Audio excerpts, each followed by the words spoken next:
전 세계 가난한 성도의 마음을 교회를 향한 개혁의 목소리를 모아서 당신의 마음을 터치합니다. 신앙터치 시즌2 제10화 지금 시작합니다. 네, 정말 반갑습니다. 오늘도 땜빵 MC 교회 오빠입니다. 땜빵 MC는 아니고요. 우리 저스틴이 이제 사정상 그만두게 돼서 제가 시즌2 끝날 때까지 계속하게 되었습니다. 오늘 지난주에도 저희가 지난주에 새로운 시도를 했잖아요. 좋아요 프로젝트. 네, 맞아요. 네, 여러분들이 많이 좋아요를 누르는 바람에 또 저희 순위가 좀 올라가고 기분이 좋습니다. 우리 첫 시간은요, 댓글 소개하는 시간 갖도록 하겠습니다. 댓글 소개도 하고요. 거기 올라온 질문들도 좀 답변을 하는 시간을 갖도록 하겠습니다. 네, 댓글 소개 시간입니다. 가나다라 마바사 123님이 내 속, 곧 내 육신에 선한 것이 거하지 아니하는 줄을 아노니 원함은 내게 있으나 선을 행하는 것은 없노라. 로마서 7장 18절 말씀 올려주시면서 위 말씀은 내 육에 죄가 있는 것처럼 느껴져요. 맞나요? 조나단? 네? 딴짓하죠. 아이, 잠자지 말고, 졸지 빨리 말고요. 대답하세요. 이 말씀을 보면 네. 내 육신 안에 죄가 있는 것처럼 느껴진대요. 맞냐고요? 죄는 어디 있냐? 그걸 물어보는 것 같은데요. 어디 있나요? 죄는? 죄에 거하는 장소. 영에 있나요? 육에 있나요? 그렇죠. 우리의 영혼 안에 거하는 거죠. 영혼 죄는 안에. 육체에 거한다 그러면은 그게 이제 카톨릭의 관점인 거죠. 그래서 몸을 치는 거죠. 그렇죠. 죄를 지지 못하도록. 육체를 학대하고 금욕적인 삶을 강조함을 통해서 죄의 욕구를 억눌러서 죄의 사역을 약화시키려고 하는 수많은 방식들을 만들어냈던 사람들이 천주교였어요. 그 정점에 있었던 게 수도사 문화였죠. 그렇죠. 그래서 개혁주의자들은 그런 거를 반대했었어요. 왜냐하면 육체 안에 있다 그러면은 육체를 부정한 것으로 생각하기 때문에 그러면은 이 많은 이 사회적인 문제들이 발생해요. 그래서 이 사입이나 이단들 중에서도 그런 집단들이 많거든요. 그러니까 육체를 부정한 것이라고 생각하는 거예요. 그 몸은 더러운 대표적인 거다. 예가 뭐냐면 문선명이에요. 아유, 미안해. 문선명의 교리 중에 가장 핵심적인 게 뭐냐면요. 피가릴이라고 피가릴. 있잖아요. 그러니까 인간이 죄인이잖아요. 근데 그 죄가 육체 안에 있는 거예요. 육체 안에 있다는 본질은 뭐냐면 피가 부정하다는 거예요. 자신하고 동침함을 통해서 가를 수 있다고 생각하는 거예요. 피가리를 통해서 그 육체가 선한 육체로, 그러니까 거듭난 육체가 된다는 거죠. 그 부정한 것이 선해진다는 개념을 갖게 된 거예요. 그게 핵심적인 교리예요. 근데 이제 그건 문선명뿐만 아니라요. 일반 종교, 뭐 힌두교도 마찬가지고요. 그 다음에 무속신앙도 마찬가지고 많은 종교들이 그런 관점들을 가지고 있어요. 네. 그렇기 때문에 자기 육체를 몸을 부정한 것이라고 생각하는 거예요. 그렇죠. 예. 그거를 반대했던 사람들이 개혁주의자들이기 때문에 그 육체는 우리가 보는 관점 중립적인 거죠. 선한 도구도 사용될 수 있고 불의의 병기가 될 수 있는 거죠. 근데 이제 죄에 거하는 장소는 영혼 안에 있는 거죠. 예. 네. 그 티티러브 7호님이 혼란스럽던 삼위일체에 대해서 확실히 알게 되었네요. 감사합니다라고 남기셨고요. 또 위에 티티러브 7호님이 25화 혼전 성관계에 대한 에피소드 듣고 남깁니다. 만일 절제할 수 없거든 결혼하라. 정욕이 불같이 타는 것보다 결혼하는 것이 나으리라. 고린도전서 7장 9절 말씀 올리면서 바울이 꼭 지키라고 말하진 않았지만 절제하는 것이 신자에게 유익함을 말하고 있는 것 같네요. 라고 말씀하셨어요. 혼전 성관계. 근데 결혼에 대해서는 하여튼 진짜 저는 할 말이 많은데 수위 조절을 해야 되기 때문에 좀 이렇게 얘기를 좀 못하는 게 있어요. 왜냐하면 그런 얘기를 하면 아직 이 현대에 사는 사람들은 이 받아들일 수 없는 게 되게 많거든요. 왜냐하면 성경은 우선적으로 일부 다처제 개념이 있어요. 그렇죠. 예. 그리고 이건 좀 이제 강도가 센 말이긴 한데 제자들조차도요. 예수님의 제자들조차도 그 혼외 정사 있잖아요. 그러니까 다양한 많은 여자들과 이 성관계를 갖는 것에 대해서도 굉장히 개방적인 사람들이었어요. 그래서 예수님께서 그런 얘기를 하잖아요. 결혼 안에서의 성생활에 대해서 말해요. 그러니까 결혼 안에서만 성생활을 해야 된다 이렇게 말을 하니까 예수님이 그걸 지킬 수 있는 사람이 누가 있습니까? 이렇게 말해요. 제자들이 네, 제자들이 이렇게 물어요. 그 말은 뭔 뜻인지 아세요? 우리는 그렇게 하고 있지 않다는 우리 소리죠. 자기들도 어떻게 그렇게 할 수 있냐는 거예요. 그러니까 그 말에 반대되는 자기들도 그러고 있다는 거예요. 일반 사람들하고 똑같이. 그 당시에는 그러니까 일부 다처제잖아요. 그러니까 한 남자의 여러 명의 사람들과 같이 있는 그런 문화였으니까 우리의 지금과 일부 일처제 문화에서 이렇게 성경을 바라보는 관점이 바울도 일부 일처제를 주장했던 건 아니잖아. 그렇죠. 저는 그냥 그렇게 생각해요. 우리가 매번 얘기했지만 성경책이 지켜야 되는 윤리서가 아니다라는 거에 대해서는 저희가 한 입을 모았잖아요. 그러니까는 성경책에 이렇게 있는데 그렇게 하는 게 성도들에게 좋지 않을까요? 라고 말씀하셨는데 그거는 이 성경책에 나오는 말들을 다 윤리적으로 도덕적으로 보고 지켜야 된다. 그렇게 생각하시는 것 같은데 우선은 사회적인 통념상 우리나라는 일부 일처제가 맞고 그렇기 때문에 일부 일처제를 하는 건 맞는데 제가 봤을 때는 우리가 신앙서치에서 지난번에도 얘기했지만 남이 성생활을 어떻게 하는 거에 대해서 정죄하지 말자까지는 저희가 얘기를 했었던 거로 기억을 하거든요. 그러니까는 네. 혼전 성관계를 해도 좋습니다라고 얘기하는 게 아니라 그렇죠. 예, 그거를 뭐 장려하거나 그게 맞다 그렇게 얘기하는 게 아니라 우리가 얘기하는 거는 누가 만약에 그런 일을 벌였을 때 너는 순결하지 않아. 너는 자격이 없어. 그런 식의 정죄는 하지 말자. 근데 이제 이런 거를 전 지적하고 싶어요. 보통은 결혼에 대해서 강조하는 분들이 있어요. 네.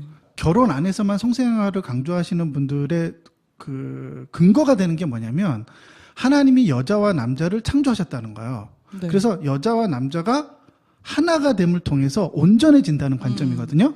그렇죠. 그런 관점이잖아요. 네. 근데 이제 그렇게 관점을 갖게 되면은 1세기 때는 일부 다처제였잖아요. 그러니까 우리가 하나님께서 일부 일처제를 통해서 온전케 하신다 이렇게 자꾸 선입견을 갖는 거예요. 근데 그런 건 아니잖아요. 그러니까 처음에 남자 한 명, 여자 한 명이었으니까. 그는 아예 사람이 그렇죠. 없으니까 그렇게 된 거고 그렇지. 그게 그러니까 하나님께서 일부 일처제가 그렇게 돼야 돼라고 해서 남녀가 하나가 된다는 개념이 아니잖아요. 근데 결혼이라는 것을 강조하는 사람들의 근거가 되는 거는 남녀가 오직 하나로 합쳐져 가지고 그 결혼 안에서 성생활이 유지돼야 된다는 관점이잖아요. 그렇죠. 그 여자가 다른 여자도 하나하나니까 상관없지 않나? 그러니까 꼭 집에서만 해결하라는 건 아니지 않나? 그러니까 바울이 생각했을 때 바울의 근거가 하나님께서 남녀를 창조하셨는데 바울도 일부 일처제를 주장했던 게 아니라 일부 다처제 안에서 그냥 결혼이라고 하는 틀 안에서 성생활을 유지해 가라고 권면했잖아요. 근데 그 이유가 책임이라는 영역으로 가야 되는 거지. 그렇죠. 왜냐하면 그 당시로서는 결혼이라는 거 외에는 상대방에게 구속하거나 책임을 지울 수 있는 방법이 없잖아요.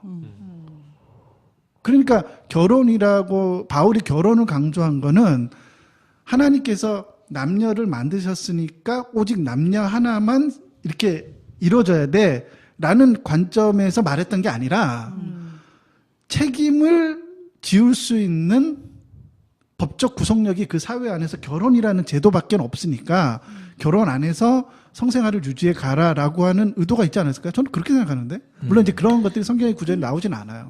근데 전체적인 배경은 그렇다는 거죠. 저는 문제가 되는 게 이게 계속 이슈가 되거나 이렇게 논의가 되는 이유가 뭐냐면 남자들이 혼전 성관계를 얘기하지 않는단 말이에요. 여자들이 피해를 보고 여자들이 지켜야 된다고 생각하는 거거든요. 그러니까 뭐 그 당시 때 예수님 살아계실 때 제자들이 뭐 그 당시 뭐 전통이나 아니면 시대적 배경이 일부 다처제이든 지금은 일부 일처제이든 그게 별로 중요하지 않다고 봐요.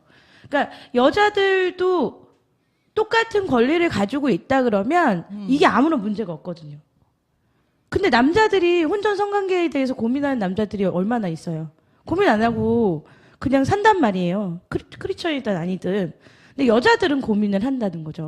요즘 네. 젊은이들은 고민할걸요. 교회 안에 있는 요즘은 젊은이들은 남자들도 남자들도 하긴 하나 봐요. 네. 마틴 그렇죠? 근데 비율이 그러니까. 너무 적어요. 아니 근데 그 마틴만 하나? 고민하는 애들이 이상한 거지. 그 그런 거. 비율상으로. 아니, 교회 안에서 이상하다고 고민하지. 그럴 수는 없고. 왜냐면 교회 안에서 고민하는 애들은 교회에서 얘기하는 순결 문화가 그렇지. 그게 나한테 너무나 그 힘든 벽이 되기 때문에 고민을 하는 거거든요. 제가 이제 중고등부 아이들을 가르쳤을 때도 중고등부 애들 중에서도 벌써 성관계를 가졌던 애들이 그럼. 있어요. 네. 그럼 걔네들은 교회에서 그런 순결에 대한 얘기나 그런 얘기가 나오면 여기 마음에 그 넘지 못할 그런 응어리 같은 게 있어서 되게 아파하거든요. 맞아요. 그런 애들이 이제 고민을 하는 거예요. 왜냐면은 목사님, 그 전도사님이나 목사님이 여자 남자 가릴 것 없이 순결해야 된다고 얘기를 했을 때 남자애들도 고민을 하거든요. 그렇죠. 그러니까 그 순결의 의미나 순결을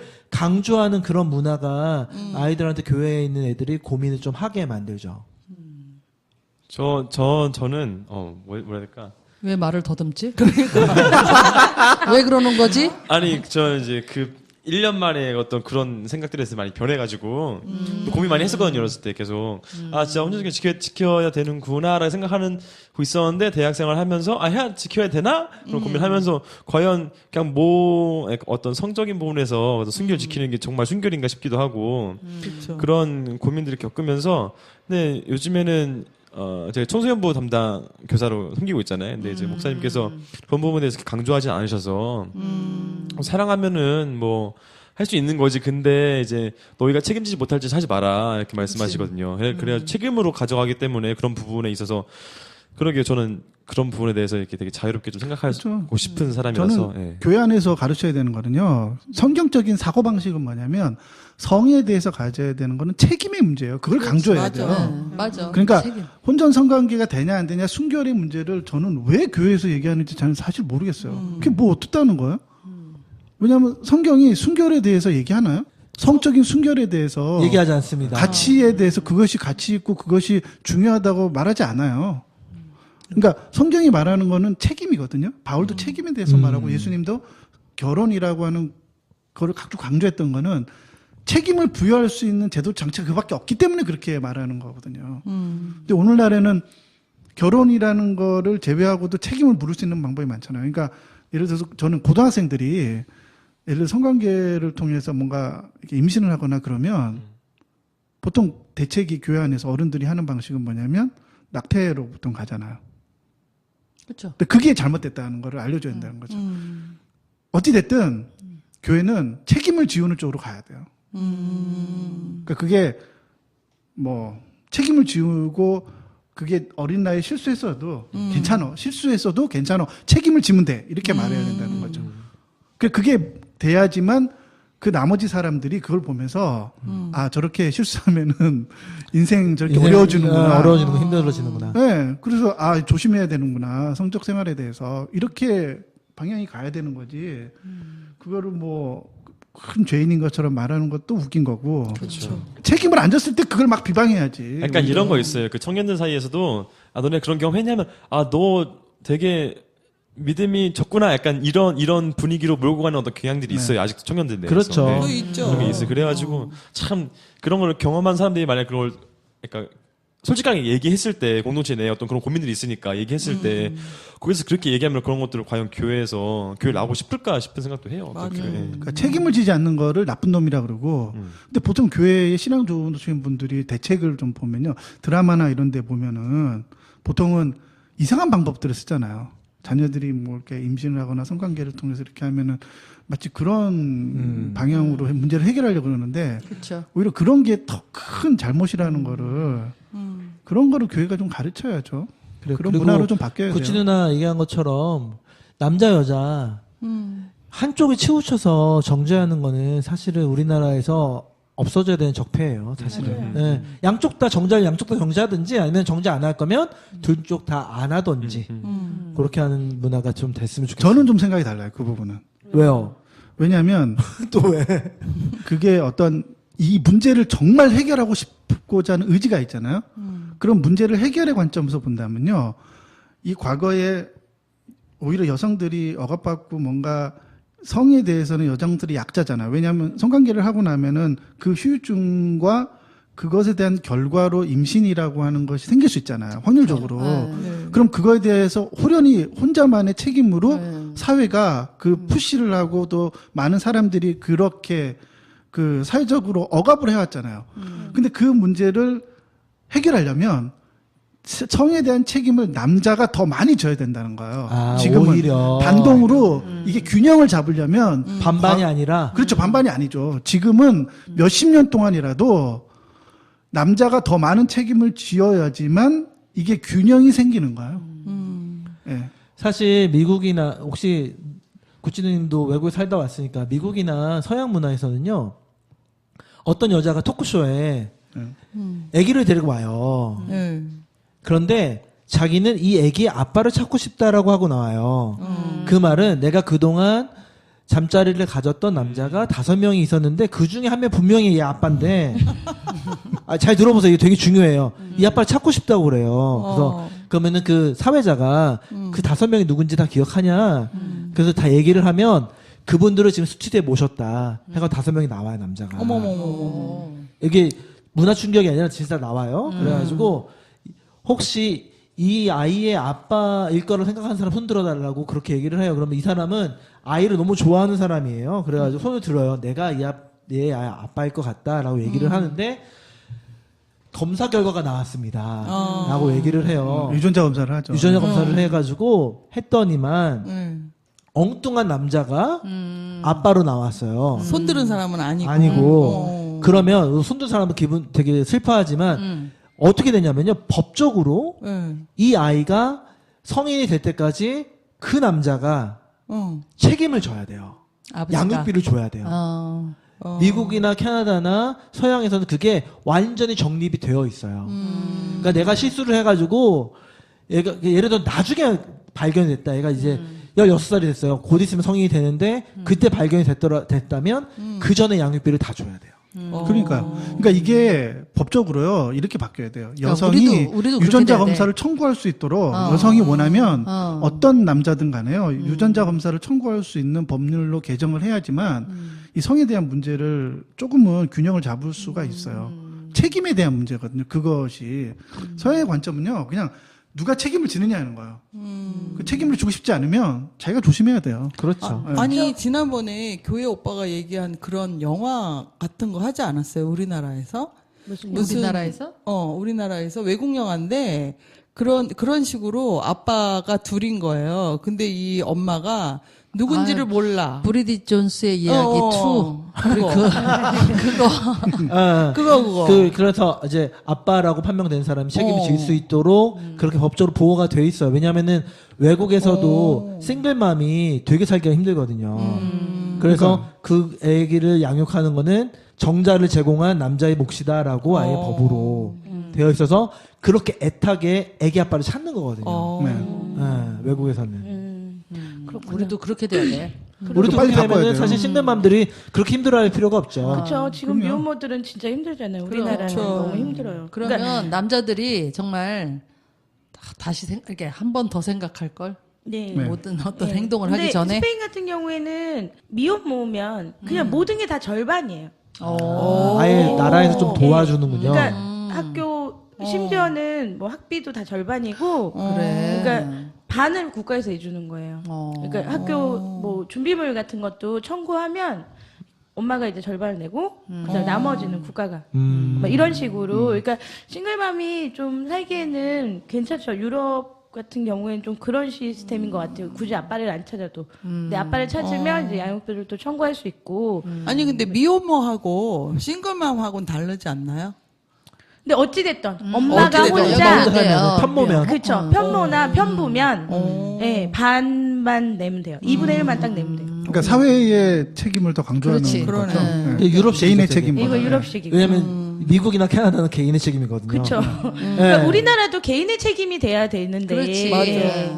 예, 왜냐면 이쪽 시스템을 더 많이 닮았잖아요. 그렇죠. 우리나라는 네. 미국 시스템을 더 많이 닮았으니까. 근데 저는 이제 이 반반도 괜찮은 것 같아요. 왜냐하면 이게 성에 대한 문제는 이 사회가 책임지는 영역도 분명히 필요하거든요. 왜냐하면 그 아이가 안정적으로 성인이 될 때까지 성장하는 문제이기 때문에 부모가 돈을 못 댈 수도 있잖아요. 그렇죠. 아빠가. 그렇죠. 뭐 월급을 차압하더라도 하는 거가 있는데 그렇게 되면은 또 그 사람의 그 한 남성의 인생도 좀 문제가 있으니까 네. 반반씩 좀 반 정도를 국가에서 좀 책임져 주면은 그것도 좀 좋은 스타일인 우리가 것 같아요. 국회로 가야 되는데 말이죠.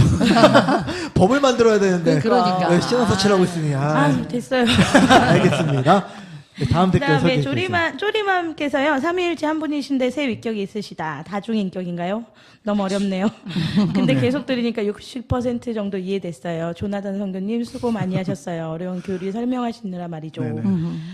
그 다중인격이라는 게 양태론이라고 제가 계속 설명드리는데 다중인격은 아닙니다. 좀 그다음, 어렵습니다. 예, 네. 도란도란 천사님 신앙처치 정말 잘 듣고 있어요. 생각 못하고 인지 못했던 부분을 감사하게 깨닫고 있어요.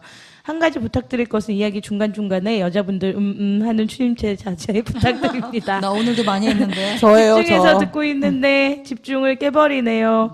예, 저희가 조심하려고 막 그래요. 제가 답글에도 남겼지만 마이크를 끕시다. 아니 이거는 제 잘못이에요. 왜요? 혼자 많이 떠드니까 그래도 너무 혼자 길게 너무 하니까. 떠드니까 우리 모태 집사님이 들어줘야 되니까 추임새를 넣어주는 거야. 그래. 자동이에요, 자동. 아니요. 나 자고 있지 않아 그 말이. 아니야. 모태 집사님 자동이에요. 나도 그렇지만 이게 아니, 자동. 제가 임시 MC로서 중간중간에 가차없이 자르겠습니다. 예, 조단에 길게 얘기한다? 그러면 좀 잘랐다가, 예. 네. 네, 그래님님, 부자청년님, 저스틴님 많이 아쉽습니다. 부자청년님 이제 같이 못한다는 그거 듣고 올리신 것 같아요. 어머님 병에 속히 쾌차되길 기도할게요. 라고 남겨주셨어요. 저기 좀 댓글로 부자청년 우리 저스틴을 응원해 주셨으면 좋겠습니다. 많은 댓글로 우리 저스틴에게 응원의 메시지를 좀 보내면 저스틴이 힘이 되지 않을까요? 맞아. 예, 여러분들에게 응원 댓글 부탁드립니다. 네. 그다음에 써니님이 또 올려주셨어요. 개인적으로 부자청년님 팬이었는데 저스틴님과 어머님 위해서 인도에서 기도합니다. 조나단님 팬이 아니네요. 조나단 팬이 지겨워요. 저희 어떤 아내는 어떤 와이프도 남편의 팬이 될 수가 없어요. 아, 그래요?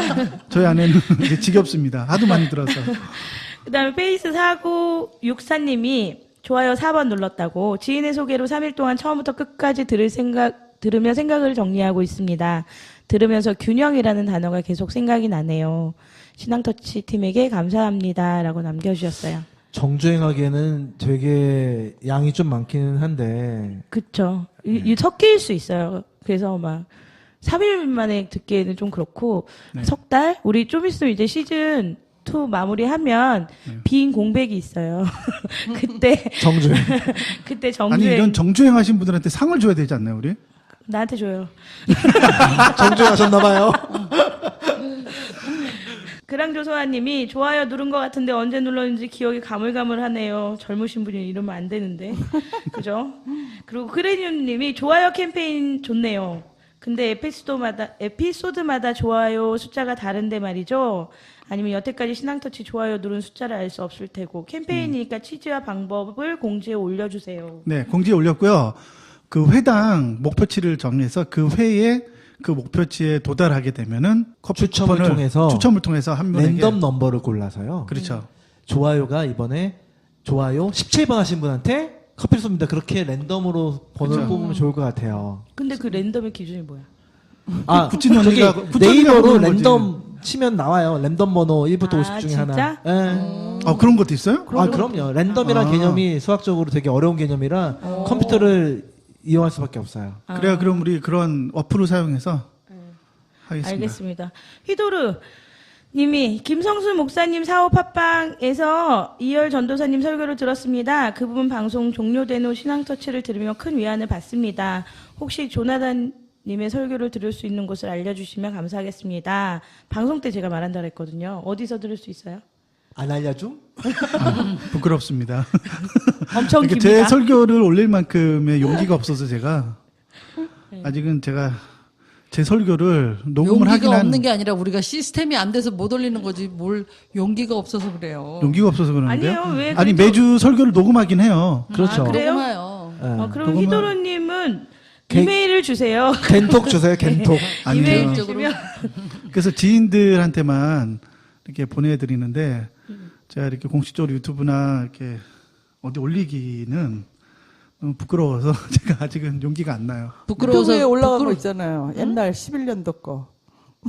아니 그러니까 부끄러워서 2011 그러는 게 년도 아니라 몰매 맞을까봐 안 올리는 거 아니야? 뭐 울매야 뭐 언제든 뭐, 맞을 수 있는 그럼요. 거니까. 네. 그 다음에 가나다라 마바사 1236 이분 오늘 저번에도 베스트 댓글 아니었나? 왜요? 오늘도 좋나요? 아니 되게 좋은 질문을 항상 해주셔서 아, 예. 오늘 어떤 질문이 들어왔을까요? 네, 질문 볼게요. 성의 있는 댓글에 대한 답변 감사합니다. 그러면서 이제 이해한 부분을 정리하셨어요. 내 안에 있는 죄는 죄가 아니다. 죄의 유혹에 넘어가 악을 행하며 책임지는 사람은 나다. 그러므로 나는 죄인이다. 맞나요? 죄와 죄들 편에서도 언급되었는데 그렇다면 낙태로 죽은 아이들, 태어날 때부터 불구인 사람들은 죄인이 아닌가요? 아니면 하나님이 미워하는 죄를 갖고 있는 것 자체만으로도 죄인이라고 이해하면 되는 걸까요? 방송에서 답해 주신다고 답글 남기셔서. 네네네. 여러분들은 어떻게 생각하세요? 낙태로 죽는 아이들은 죄인은 아니라고 봐요. 낙태로 네. 죽는 아이들. 네. 이게 네. 이유를 설명 한번 해보세요. 우선 예. 그냥 제 생각으로는 이렇게 죄성을 인지하기 전이잖아요. 예. 그렇기 때문에 그 아이들이 죄인이다라고 얘기하기가 애매하다. 죄성이라는 게 인지를 했다고 죄가 되고 인지를 안 했다고 죄가 아니고 이런 건 아니잖아요. 근데 그 아이들은 그냥 백지 같은 거잖아요.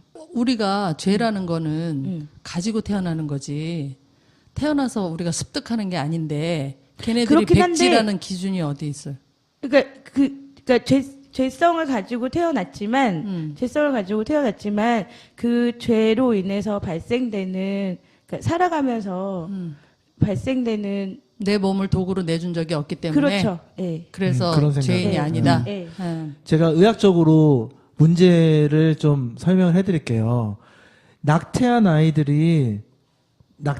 당한 아이들이 아이인가 아닌가는 법적으로 되게 많은 그게 있어요. 왜냐하면 우리나라 법으로는 엄마의 뱃속에서 나와야지만 사람이에요.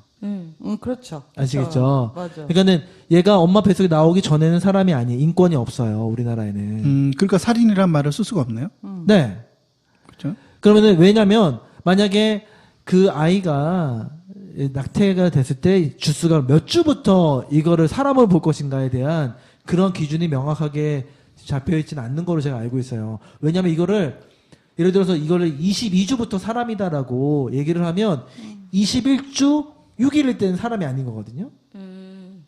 그러면 저는 우리나라 나이가 한 살 더 하잖아요. 네네. 그래서 나는 뱃속까지 쳐준 줄 아니에요. 알았어. 절대로 아닙니다. 아니에요? 법으로는 아니에요. 왜냐면 아. 그렇게 하면 예를 들어 그러면 그래 하루 가지고 너무 아깝지 않냐. 그러면 21주까지로 하자 그러면은 20주 6일이면은 사람이 아닌 거예요. 그런 식으로 계속 따져보면은 난자와 정자가 만났을 때부터 사람으로 봐야 되는 게 맞는 건데 그렇게까지 하기는 어렵기 때문에 그렇게 한다면 뭐가 또 문제가 되냐면 시험관하기는 사람을 만들고 있는 거거든요. 그러네요. 그러네. 그렇죠. 그래서 어떤 사람들은 착상부터 사람으로 보자라고 하는 사람들이 있어요. 그래서 사후피임약, 그러니까 성관계를 가지고 72시간 내에 먹으면 착상을 방해를 해서 네. 아이가 안 생기게 하는 거거든요. 네. 그러면 그 약은 먹는 거는 살인이 아닌 게 되는 거죠. 책상을 하기 전에 그렇지. 있는 거가 네. 가게 되니까. 그래서 이런 문제 때문에 사실은 어디서부터 사람으로 볼 것인가. 그게 이제 좀 문제가 되는 건 있고요. 이게 뭐 질문하고는 관계가 없는 건데 낙태한 아이가 죄인이냐 아니다라는 건 관계가 없는데 낙태의 문제에 대해서는 아직도 계속 좀 하여튼 뭐 낙태에 대한 문제는 사회적 합의가 전 중요하다고 생각을 해요. 그러니까 그게 이제 일반 사회에서 사회적 합의, 그다음에 그 종교 쪽 대표들과의 이 사회의 사람들과의 사회적 합의를 통해서 뭔가 결론을 도출해서 결론점을 지으면 된다고 생각하거든요. 근데 이제 아직은 그 사회적 합의가 이루어지지 않았기 때문에 지금은 논쟁이 많으니까 굳이 그것을 꺼내서 얘기한다는 건 아무런 의미가 없는 거죠. 사회적 합의가 중요한 거기 때문에. 하여튼 근데 이런 거죠. 우리 좀 얘기로 돌아가서 아이들의 문제를 어떻게 보냐. 그다음에 뭐 다운 증후군이나 어떤 날 때부터 장애가 있었죠. 장애가 있어서 그런 걸 인지할 수 없는 평생 예를 들어서 몇 년이나 누워 있다가 아무런 활동도 못 하고 생각도 못 하다가 죽으시는 분들도 있잖아요. 그런 분들은 어떻게 되냐라는 관점에서 볼 때는 이런 거예요. 죄는 우리의 영혼 안에 있잖아요. 네. 영혼 안에 있으니까 태어날 때부터 모든 인간들은 죄인이 되는 거죠. 영혼 안에 내재되어 있는 성향이거든요. 근데 문제는 그 아이들은 아직 그 성향이 발현되지 않은 거예요. 그래서 악으로 그 죄가 악으로 표현되지 않죠. 그러니까 그 아이들은 죄들이 없는 거죠. 악이 없는 거죠. 악이. 그렇지만 그들은 죄인인 거죠. 여기서 그러면 네. 청취자분들이 제일 걱정하는 것도 있고 궁금한 게 있어요. 예를 들어서 그런 아이들은 구원에 대해서 그러게. 어떻게 그쵸. 설명할 것인가가 네. 되게 궁금해 하거든요. 왜냐면은 그러니까 태어난 지 몇 달 만에 죽은 아이들을 가지고 있는 그런 아픈 경험이 있는 분들이 되게 많이 있어요. 그러니까 그렇죠. 영유아 때 사망해가지고 그런 분들은 나는 아기가 너무 일찍 죽어서 유아 세례도 못 해줬고 해준 게 아무것도 없는데 그런 아이들의 구원은 어떻게 해야 되는가? 네네. 그게 이제 저 신학적으로 두 가지 큰 의견이 있어요. 우선은 장로교를 필두로 한 우리 그 합동측이든 통합측이든 장로교단은 어떤 개념을 갖고 있냐면 그런 아이들이 어떻게 구원을 받느냐 모른다 이렇게 답변해요. 하나님만 아신다 이렇게 답변을 해요. 되게 무책임하다고 저는 생각을 하거든요. 그거는 그 교회가 그런 식으로 답변하면 안 되죠. 왜냐하면 실제로 그렇게 많은 사람들이 실제로 죽고 어려움을 겪고 있는데 그건 하나님만 아신다 이렇게 답변하면 안 되죠. 그리고 또 하나의 의견이 뭐냐면요. 제세례파들과 침례교 쪽에서 이런 의견을 갖고 있는데 그런 아이들은 모두 다 구원을 받는다 이렇게 보는 관점이에요. 그러니까 왜 그들이 구원을 받냐면 성경적으로는 두 가지 근거를 제시를 해요. 우선은 신약에서 아이들이라고 하는 단어가 헬라어로 파이디온과 디다케라는 두 가지의 단어로 사용돼요. 그러니까 파이디온과 디다케라는 용어는 어떻게 구분을 하냐면요. 자신이 어떤 행동을 해요. 그 행동이 악하다는 것을 스스로 인지할 수 있는 나이가 보통은 그것을 기준으로 잡거든요. 그래서 보통 그것을 빠르면 8살 정도로 잡아요. 더 빠른 애들은 6살, 요즘에는 더 아래로 내려가는 경우도 있는데, 그러니까 성경에 보면은 예수님께서 이렇게 말씀하세요. 아이들이 나에게 오는 것을 막지 마라. 금하지 말아라 이렇게 금하지 하는 마라. 구절이 있어요. 근데 거기서의 그 구절은 파이디온이라는 단어를 써요. 아이들이라는 단어를. 그러니까 거기서는 스스로 자신의 죄악을 인지할 수 없는 아이들을 말하는 거예요. 굉장히 어린 아이들인 거죠. 4살 뭐 이런 애들이에요. 그러니까 자기가 행동이 이게 선이냐 악이냐 스스로 인지할 수 없는 아이들이거든요. 그러니까 그거를 근거로 해서 자기의 안에 죄성이 있죠. 죄의 성향이 있죠. 근데 모든 인간은 죽잖아요. 네. 그래서 그 죽음으로써 그 죄의 대가를 지불한다고 보는 관점인 거예요. 그 사람들의 관점은요. 왜냐하면 그 죽음 자체가 한 인간에게 저주잖아요. 저주가 되기 때문에 그 죽음으로써의 그 아이들도 죽음을 경험하기 때문에 죽음으로써 그 죄의 대가를 지불한다고 보는 거. 그게 좀 이렇게 말이 좀 안 되긴 하는데. 네네. 그렇게 네. 설명을 한다 그거죠. 그렇게 설명을 한다는 거죠. 자기 스스로 죄악을 인지할 수 없는 사람들은 구원을 받는다. 예, 모두가 구원을 받는다. 왜냐하면 그 사람들도 죽음을 경험하기 때문에 예, 그렇게 보는 관점이에요. 그러니까 사실은 양쪽 다 극단적이고 그렇죠. 정답이라고 얘기하기는 좀 어렵기는 하네요. 그렇죠. 그렇게 되면 좀 문제가 생기는 게 또 그것을 지지하게 되면요. 그러면은 인간 스스로가 죽음을 통해서 죄의 대가를 지불할 수 있다고 보는 관점이잖아요. 네. 그러니까 말이 안 되죠. 그럼 이제 그것이 또 구속의 교리에 대한 맹점이 생기는 거예요. 오류가 생기기 왜냐하면 때문에. 예를 들어서 내가 이 아이를 정말 죄송한데 이거 좀 여름이라 남양 특집 같은데 이 아이를 천국에 보내기 위해서 죽였다라고 얘기할 수도 있단 말이에요. 그럴 수도 있죠. 그렇죠. 극단적인. 네, 왜냐면은 얘는 지금 너가 하는 게 잘하는 건지 잘못하는 건지 모르는 아이인데 우리는 형편이 가난하니까 너 먼저 천국 가 하고 죽여버리면 그럴 수 있죠. 그러니까는 이게 그러니까는 약간 남양 특집 같이 돼버렸는데 어. 그렇게 극단적으로 생각하는 사람이 생길 수도 있죠. 그거가 사실이라고 믿는 사람들이면. 그렇죠. 그래서 보통 이거를 보는 관점 자체가 크게 두 가지가 있다는 걸 제가 신학적으로 소개를 좀 설명이 좀 됐나요? 답은 안 됐죠. 그렇죠. 제가 장로교 신학을 하고 칼빈주의 신학을 했지만 저희 쪽에서는 그냥 모른다 이렇게 답해요. 하나님이 아신다 이렇게 대답을 하거든요. 근데 저는 거기 의견보다는 제가 말하고 싶은 거는 목회적 관점을 말하는 거예요. 그러니까 제가 사역자로서 목양을 하는 관점에서 실제로 교회 안에 수많은 그 사고로 죽든 어떤 식으로든 그런 것 말고 지금 얘기한 남양 특집 그런 거 말고 실제로 교회 안에서 왜냐하면 저희 어머니 세대들은 그 윗세대들은 그 어머니들은 낳은 애들의 3분의 1 이상이 다 죽었잖아 어렸을 때요. 많이 죽었죠. 예. 네네.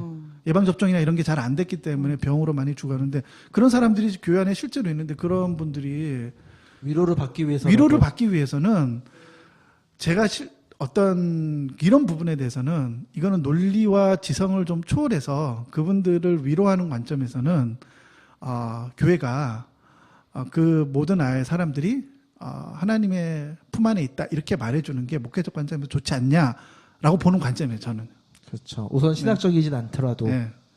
그 카톨릭에서는 그 질문에 대해서 답을 살아남은 사람들의 공로로 돌리죠. 림보라고 그렇죠. 그러죠. 예. 네. 그 살아남은 사람들이 그 죽은 사람들을 위해서 맞아요. 뭔가를 어떤 해줄 수 있다라고 설명을 해주면서 네. 그렇게 되기 때문에 어쩌면은 거기서도 조금 신학적이지 않은 답을 해주면서 그 죽은 사람 추모하면서 하면은 그 아이들을 하늘나라 올릴 수 있다. 그래서 그런 관점에서 유아 세례가 생긴 거예요, 사실은요. 유아 세례가 그래서 생긴 거예요. 그러니까 옛날에는 워낙 많은 아이들이 죽으니까 그 아이들의 구원에 대해서 어떻게 할 수가 없잖아요. 그래서 태어난 지 3일 정도가 지나면 일주일 안에 세례를 베풀어요. 그래서 천주교의 관점이거든. 천주교는 우선 세례를 받으면 천국 가니까. 나 천국 간다고 이렇게 했으니까 그렇게라도 제가 볼 때는 그 제세례파들과 비슷한 관점이 아닐까. 그러니까 목양적으로 사람들에게 이 안심을 주기 위해서 그렇죠. 그런 교리들이 만들어지지 않았나라는 생각을 해요. 네. 네. 다음 댓글 그다음에 가보겠습니다. 호푸님이 작년에 인터콥 소속 집사님들이 엄청 예배 초청하고 홍보해서 좀 불편했는데요. 인터콥도 다뤄주세요. 누구는 이단이라고 하고 누구는 아니라고 하는데 작년에 인터콥 집사님 때문에 좀 힘들었어요. 교회 안에 뭔가 다른 세력 같은 부탁드립니다. 네. 인터콥 혹시 인터콥에 대해서 아시는 분들 있나요? 선교단체잖아요. 네, 네. 아유 인터콥 유명하죠. 사회적 무리도 많이 일으켰고. 네. 2000년대 이후에 가장 큰 괄목할 만한 성장을 이룬 선교단체가 인터콥이에요. 네. 전 세계적으로. 그러니까 특별히 미주 사회뿐만 아니라 지역 교회랑 굉장히 밀접하게 그러니까 지역 교회 안에서 사역을 함을 통해서 지역 교회 안에 있는 사람들이 대거 그 선교단체 안에서 사역을 하는 케이스들이 많이 나온 케이스가 인터컵이거든요. 네. 좀 굉장히 인터컵이 좀 독특한 케이스예요. 우선은 2단 12에서는 그 장로교에서는 최바울 목사님. 예. 네, 장로교에서는 교류를 하지 말 것이라고 나왔죠. 아니에요. 아예- 두 번의 번복이 있었어요. 정확하게는. 지금은 교류하지 말 것으로 마무리가 된 거 아닌가요? 아니요. 아예 2단으로 된 거 아니에요 지금? 그러니까 지금은 2단으로 된 걸로 합동 측에서 알고 아예 있는데요. 2단으로 판명 난 걸로 알고. 제가 알기로는 제가 최근까지 소식을 알기로는 어떻게 알았냐면요. 네. 최바울 목사님이 자기가 그 신학적인 반성하겠다, 문제가 공부 다시 있어가지고 하겠다 그랬잖아요. 반성을 네. 하겠다. 그래서 다시 재교육을 받겠다. 그래서 재교육을 했고요. 예. 재교육을 했는데 또 그래서 문제가 됐어요. 풀어졌어요. 그 문제에 대해서 풀어졌는데 다시 또 똑같은 것을 오류들이 있는 이 세대주의적인 네네. 정확하게 세대주의적인 네. 신앙이거든. 그딴도 종말론에 대한 네. 세대주의 신학을 이게 강의를 하시고 교정이 안 돼가지고 네. 다시 또 문제를 제기한 거예요. 그러니까 두 번의 문제가 생겨서 지금은 그게 계속 그 논쟁이 되고 있다고 얘가 얘기를 들었거든요. 확정되진 않은 걸로 지금 그 문제가 생겨서 본인이 숙이고 들어왔어요. 우선은요. 2013년 9월 예장 합동 측에서 네. 인터콥과 교류 단절을 선언하였다라고 되어 있는데 그 중에 하나가 이 체벌 대표가 프리메이슨의 음모론도 그대로 수용하고 네, 네네. 맞아요. 예. 지금도 마찬가지다 그렇게 나와 있는 그 2013년도가 마지막 모르겠어요. 아니 그 이후로도 체벌 목사님이 숙이고 들어와서 재교육을 받겠다.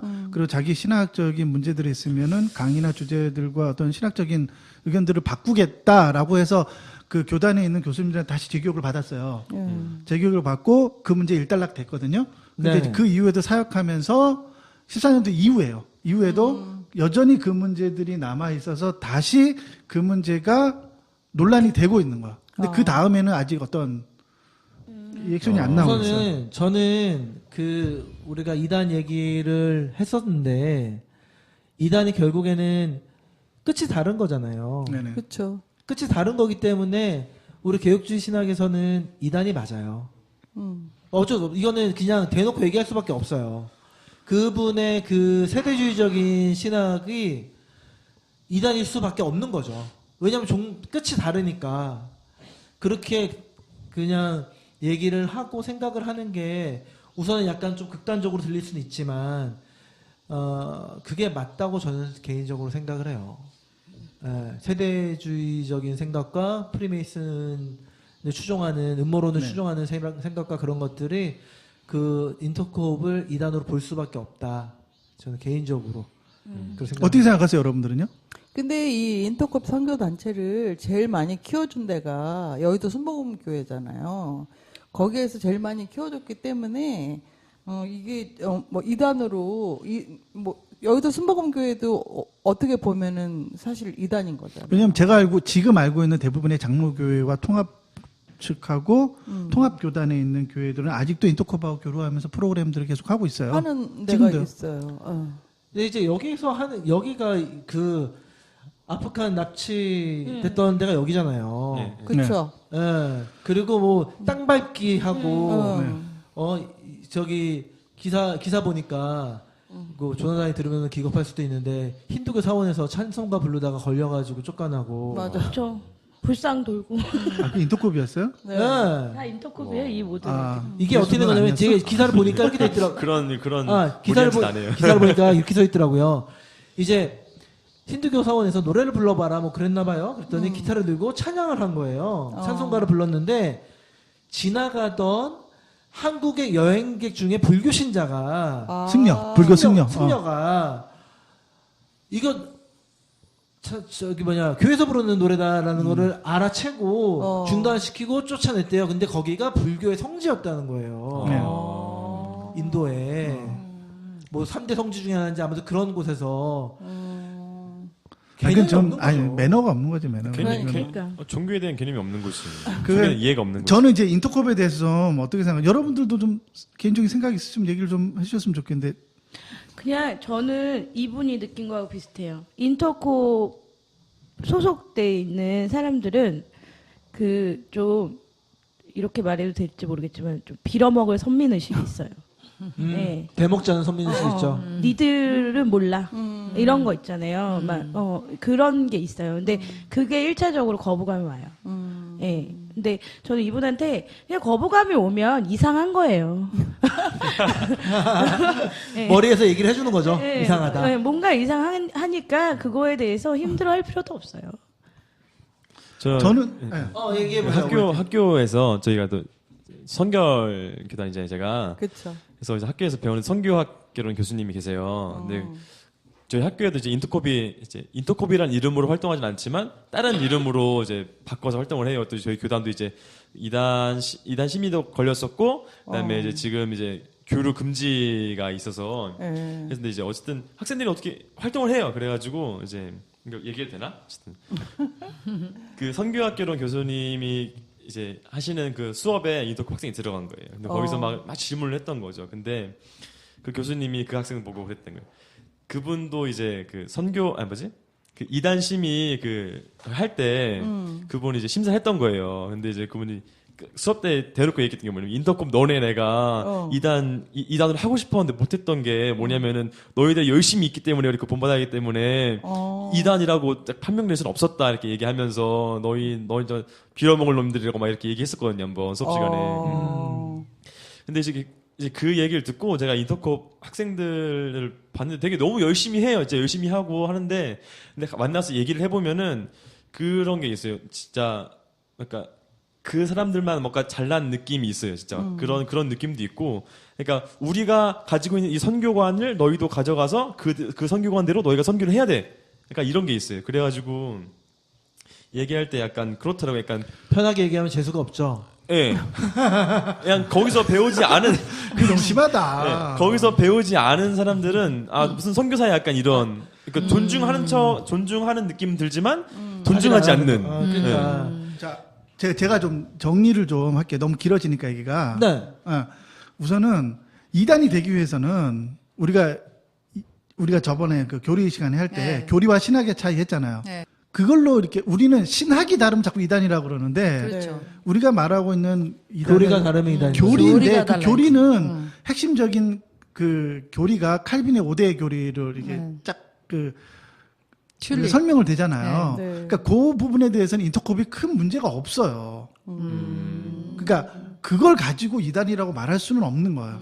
그러니까 문제가 있는 거는 예를 들면은 물론 이런 건 있어요. 인터컵도 여전히 삼위일체론에서는 양태론 쪽 삼위일체론을 견지하고 죄에 대해서도 죄의 본질 잘 몰라요 그 사람들은.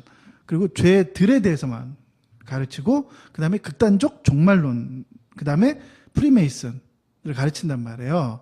음모론.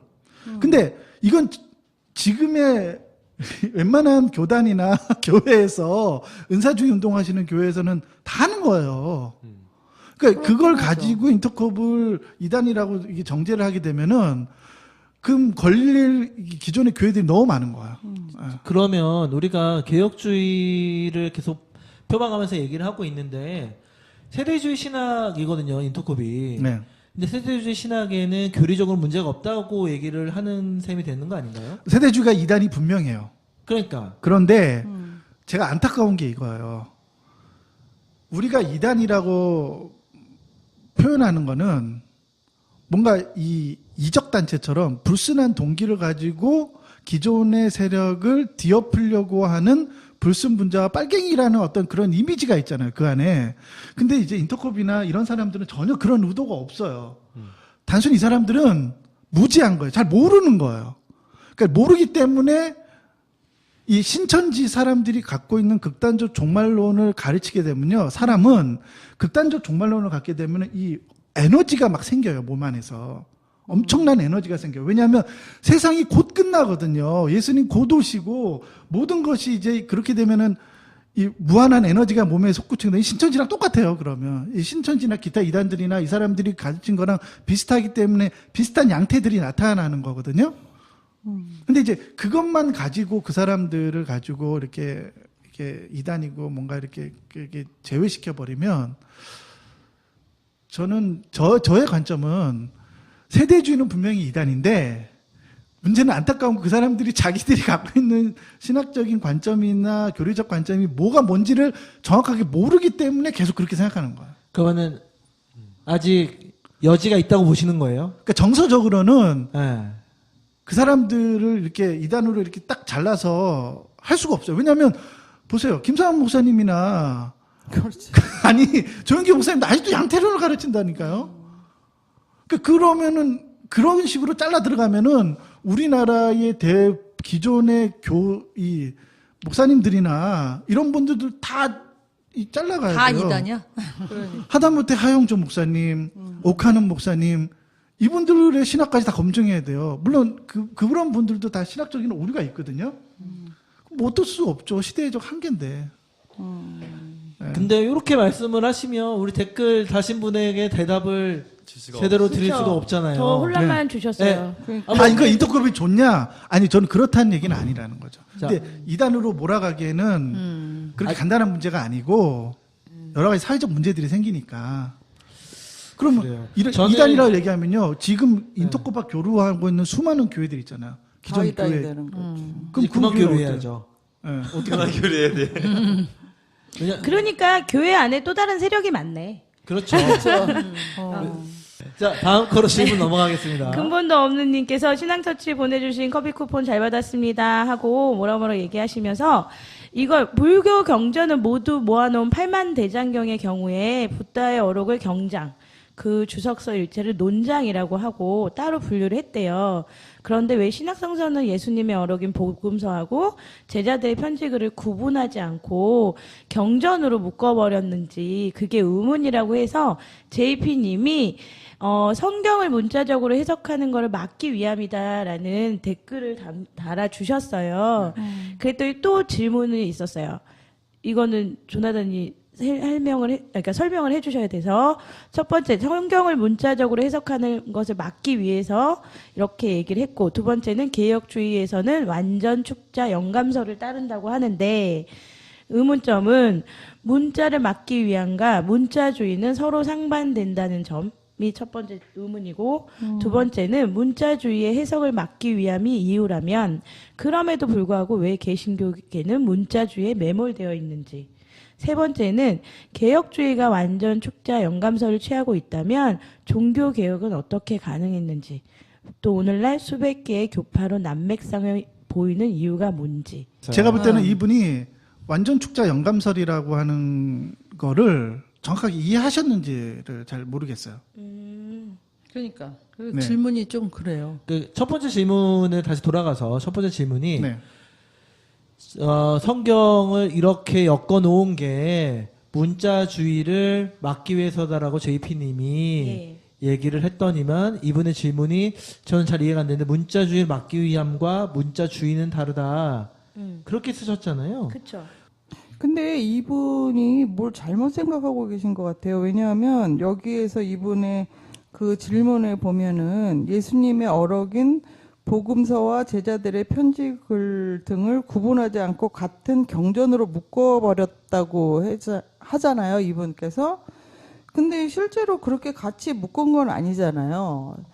그 예수님의 복음서는 사복음서로 해서 공간복음으로 나눠져 있는 거고, 그 다음에 사도행전이 바울이 쓴 거나 그런 거는 개인적인 건 뒤에 따로 돼 있지 않나요? 근데 이분이 말씀하시는 거는 불교처럼, 불교 경전처럼, 그 완전히 따로, 누가 봐도 이거는 예수님의 말씀, 이거는 뭐 제자들의 편지, 뭐 이렇게 알아볼 수 있게 왜 책을 같이 하지 말고 이렇게 따로 하지 않고. 책을 네. 같이 묶어놨다. 그냥 그러니까 한 권의 책으로 다 해놨냐. 그럼으로 인해서 발생되는 게 이제 예수교인데 바울교처럼 아니면 다른 교처럼 인식되지 않느냐. 근데 네. 뭐 요거는 제가 또 딴지를 걸 수 있는 게 그렇게 따지면 사실은 성경책은요 유대교 경전도 돼요. 앞에 모세오경은 유대교에서 보는 그렇죠. 경전이니까. 그러니까는 이건 유대교 경전도 들어있고 예수님 말씀도 들어있고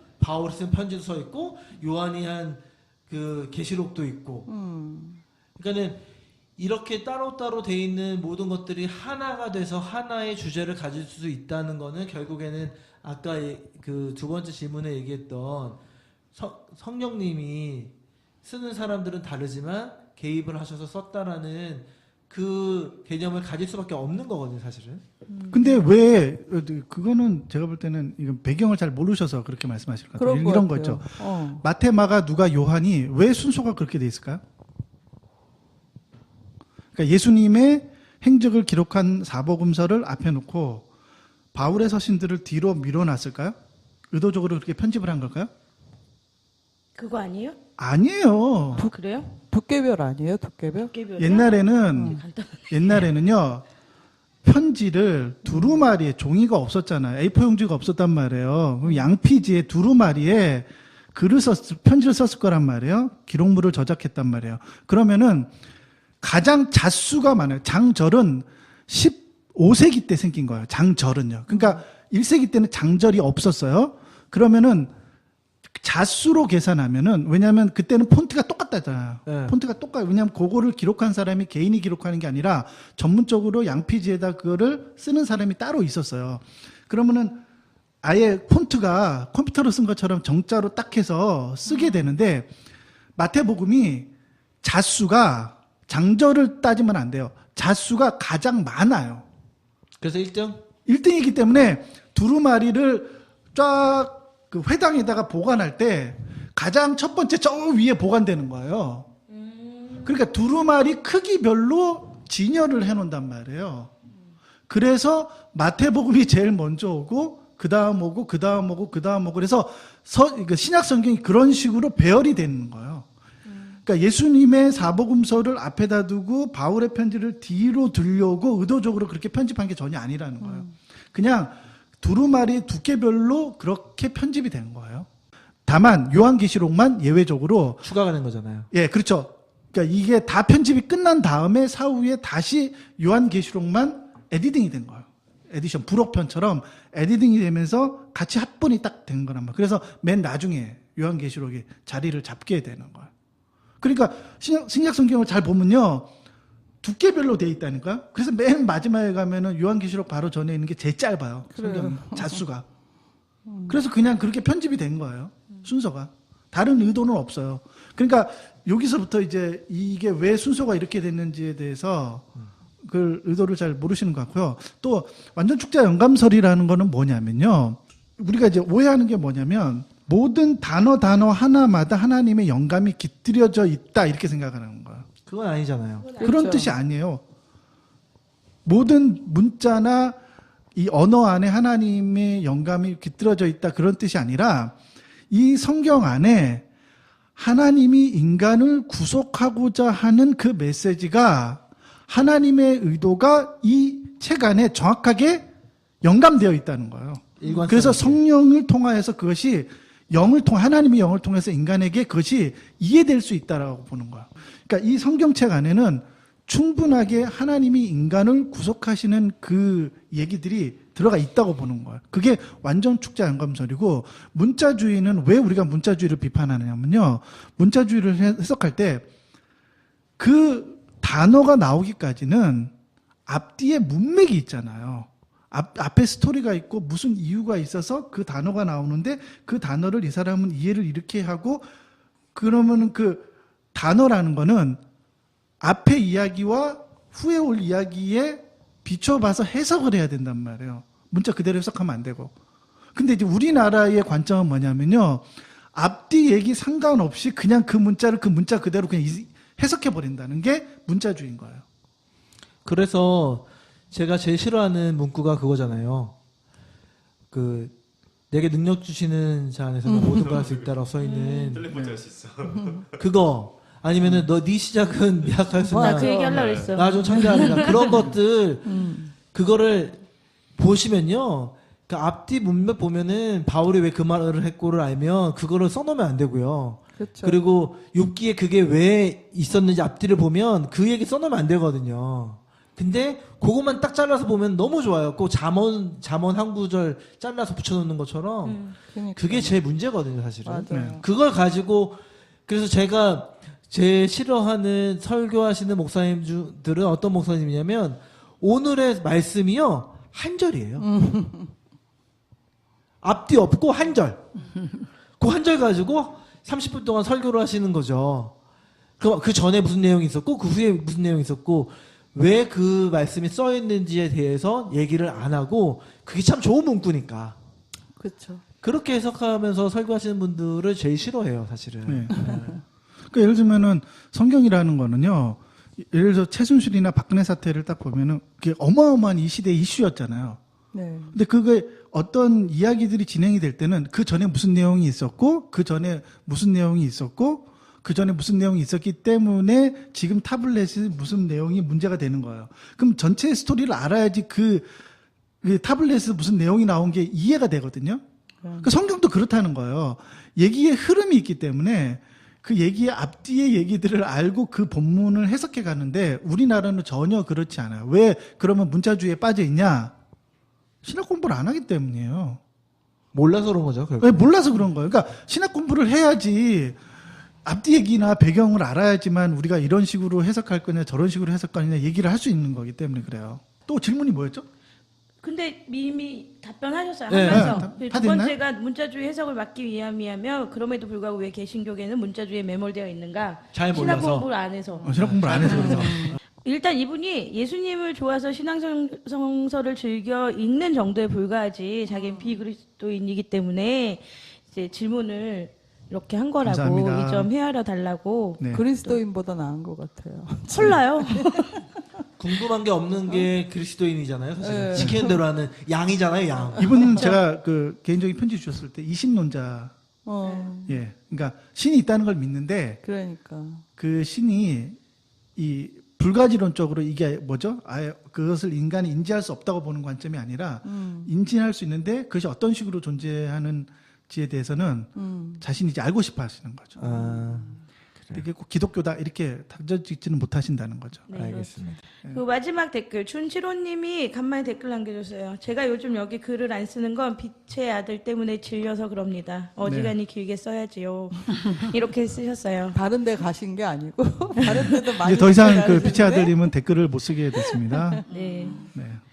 일단 저의 베스트 댓글은 가나다라 1234님을 드렸으면 좋겠는데 예전에 한번 또 뽑혀졌던 것 같아요. 카페인 많이 먹으면 혈압 올라갑니다. 아니 근데 이분이 거부하셨어. 거부하셨다고요. 맞아. 괜찮다고. 네.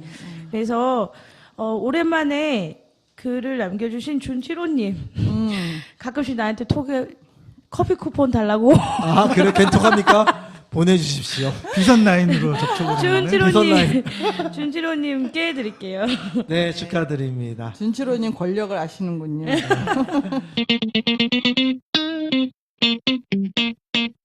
신한터치 시즌2 광고가 있습니다. 조나단 광고가 오늘 3개나 있죠? 네, 광고가 있습니다. 우선은 우리 작두누님이 이제 해외로까지 넓히셔서 사역을 해외로 심리학 강의를 하시러 가시게 됐습니다. 좀 본인이 좀 소개를 좀 해주세요. 아, 네. 저기 8월 16일부터 8월 31일까지 인도에 가서 그 인도 현지 스태프들하고 또 그 주변 그 원하는 분들한테 심리학 강의를 하러 갑니다. 제목은 나를 찾아 떠나는 여행. 오. 좀 있어 보이나? 있어 보이는데요? 영화 제목은 아니었나요? 전문 통역사를 대동하고 가십니다. 통역을 해주시는 전문가는 네. 우리 교회 오빠의 교회 아내이신 오빠 아내이신 네, 안젤라. 라고 얘기해도 네. 되나? 얘기해도 돼요, 안젤라. 네. 그래서 완전히 굉장한 분이시잖아요. 네, 그분 통역은. 전문 동시 통역사십니다. 통역에 굉장히 네. 달인이시잖아요, 달인. 네, 단가가 아주 높으신 분인데 아, 이번에 발렌티어로. 네, 신해 단가 주시는. 높은데 제가 지난번에 얘기했지만 이 단기 선교는 자비량으로 하는 거기 때문에 네, 무서워, 단기 선교인데. 그 문제를 아직 극복하지 못했기 때문에 그래서 같이 갔다 오겠습니다. 네. 기도 많이 해주세요. 이번에 우리 단기 선교를 강의를 하러 인도에 가시는데 이 작두누님을 위해서 후원하실 수 있습니다. 이 단기 선교를 위해서 후원하실 분들은 후원해 주세요. 또 다른 광고가 있는데요. 우리 그 시즌 2가 이제 2회밖에 안 남았죠? 네, 막바지죠 이제. 네. 맞아요. 예. 그리고 조금 쉬었다가 바로 시즌 3를 시작하려고 해요. 많이는 쉬지 않을 것 같아요. 2, 3주 정도 쉬었다가 진짜요? 진짜 왜 이렇게 왜 빨리 쫓겨서 한 2달은 쉬어요. 그래요? 아니 두 달은. 정주행 하시는 분 위해서 그럼요. 조금 많이 쉬어야 되는 거 아니야? 8주는 쉬어야죠. 아, 그렇게까지는 왜 욕심났구나? 아니 그게 아니라 분위기가 좋아서 내가 할 게 없어. 아니 쉬는 동안에 그거 써 받아서 책 낸다며. 책 내셔야지 책 진짜. 책 내줍니다 하세요. 저 군대 가서 읽게 한번. 아니 그거 한다며요. 2달 아니면 책 나온다며. 아는 사람들이 왜 나를 이렇게 몰아세우는 거야. 네, 아무튼 네. 어찌됐든. 그래서 네, 어저께 뭐죠? 출판사 사장님 만나서 출판하기로 얘기를 하고 네. 원고 정리 시작해야 되기 때문에 진짜 어느 출판사랑 얘기를 해보셨어요? OJ 출판사. OJ 출판사. 네. 메인스트림은 아니죠? 주류는. 네, 네. 주류는 아니에요. 주류가 뭐 우리를 왜 신경 그래. 생명의 아이고, 말씀에서 주류 우리한테 넌 연락 비주류 넌 오겠어요? 뭐야? 그냥 동성애를 지지하는 우리 같은 사람들한테 궁금해서 물어본 것 뿐이에요. 왜 나한테 지금. 아니 젊은 출판사 사장이에요. 아, 좋습니다. 네, 그래서요? 네, 그래서 원고 작업도 해야 되고, 그래서 저기 시즌 3에 저희와 함께할 패널들을 모집합니다. 새롭게 저희와 함께하실 분들, 신학을 전공하신 분도 괜찮고요. 아니면은 에너지가 넘치고 이런 거 팟캐스트 방송 한번 해보고 싶다. 나는 할 말이 많다. 이런 분들 있으면은 개인적으로 연락을 주시면은 저랑 좀 면접 후에. 네, 저랑 미팅을 좀 갖고 그래서 같이 좀 하시면 좋겠습니다. 저희가 여러분들의 사실- 도움을 필요로 합니다. 네. 네네. 저희가 사실은 면접을 봅니다. 아무나 와서 하실 수는 없고요. 너무 부담 주지 마요. 안 블라인드 오세요. 블라인드 면접인가요, 이거? 커튼 뒤에서? 외모 안 봐. 아, 외모 안 봐. 아, 외모는 확실히 안 보는 것 같습니다. 네. 우리만 봐도 알 수 있잖아. 아, 그럼요. 우리만 봐도 뭐. 그런데 저희가 이제 하고 싶은 말들이나 방향성이 좀 같은 분들이 오셨으면 좋겠고요. 그렇죠. 여기서 이제 팟캐스트 안에서 치고받고 싸우고 싶어서 오시는 분들은 저희가 정중히 사절을 하겠습니다. 네. 사실은 우리는 한 목소리로 한 곳으로 향해서 얘기를 하는 거기 때문에 이 안에서 다툼이 난다기보다는 같은 생각을 가지고 다른 생각을 가진 사람들한테 얘기할 수 있는 분들이 좀 왔으면 좋겠어요. 네. 그리고 좀 유머 감각이 있으신 분이 자기는 웃기는 건 자신 있다.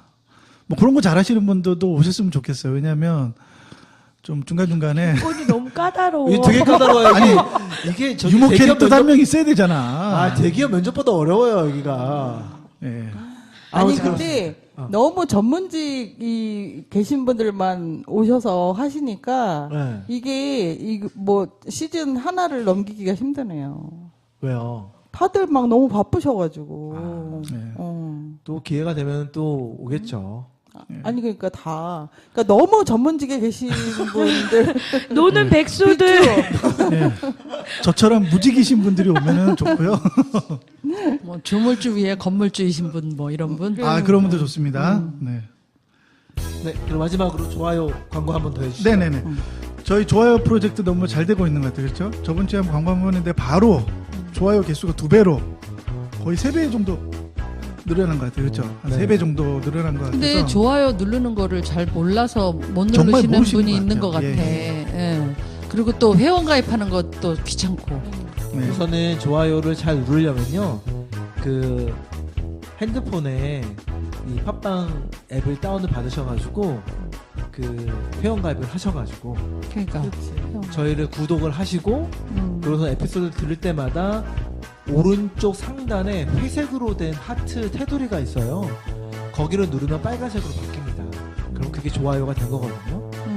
되게 복잡해요. 내가 누가 앱을 만들었는지 한번 가가지고 좀 얘기를 해야 될 것 같아요. 나도 이해는 해. 왜냐하면 그래. 나도 팟빵 듣고 나서 2, 3년 지나서 좋아요 이런 기능이 있구나라는 걸 알았어요. 그러니까 그러니까. 이 앱 만든 사람이 그냥 아니 가운데다 크게 이렇게 딱 그냥 만들어 놓으면 얼마나 좋아. 아니면은 하단에다가 보통은 좋아요가 하단에 그렇죠. 있지 않나? 페이스북처럼 네. 하단에 이렇게 좋아요 누를 수 있게 그렇게 그렇지. 해놓으면 좋은데. 예. 좋아요라는 표시가 없고 그냥 하트만 있으니까 잘 그리고 또 몰라. 오른쪽 구석 위에요. 제일 위에 조그맣게 있어. 네. 맞아. 하트가. 저처럼 놓아놓은 사람들은 보이지도 않아요. 그래서 이게 못 찾으신 바뀐 분들이 거 있어요. 아니에요? 예전에는 그 타이틀 제목 밑에 좋아요를 누르게 되어 있었던 걸로 알고 있거든요. 그래요? 그러니까 앱이 바뀌면서 조금 바뀌면서 좀안 이렇게 좋아졌어요. 올라가서 더 안 좋아진 것 같아요. 옛날에는 바로 맞아, 바로 맞아. 보이게 아, 되어 그랬어요? 있어요. 맞아. 네. 아무튼 좋아요 눌러주시면 저희가 순위가 올라갑니다. 지난주에 저희가 최고 순위 했을 때가 9위. 네. 분발합시다. 그렇죠. 시즌 2 끝나기 전에 5위권 안으로 저는 솔직히 이거 들어가 저는 보아요. 대놓고 얘기하려고요. 저는 대놓고 얘기할 건데 저희처럼 10위 안에 들어갔는데 후원 안 받는 팟빵은 없습니다. 맞아요. 저희 이거 대놓고 얘기하려고요. 후원 좀 해주십시오. 저희 배고파요. 우리가 아니, 너무 본인은 의사인데 돈이 많으니까 사람들이 안 우리가 보내지. 그래 너무 아쉬운 아, 거지. 우리 그래, 직업을 그래, 괜히 그래도- 얘기했나 봐. 그래도 교회 오빠는 돈은 안 쓰잖아. 난 돈까지 32세 써. 무직으로 해야 돼. 그러니까 우리가 누나, 이제 내가 한번 돈 쓸게요. 아 진짜. 몰랐나 오늘 점심 제가 쏘겠습니다. 와 맛있는 거 짜장면. 먹어야지. 고기. 자, 저희 우선은 와 되게 긴 직구한데 어떻게 편집될지 모르겠네요. 여기서 마무리하고요. 다음 시간에 다음 2부에서는 저희가 그 신앙터치 시즌 2를 완전히 대장정을 마무리하면서 저희가 신약 성경을 읽는 것과 읽는 방법에 대해서 또 개인적으로 해석하는 방법에 대해서 얘기를 나누도록 해보겠습니다. 여기서 마치겠습니다. 수고하셨습니다.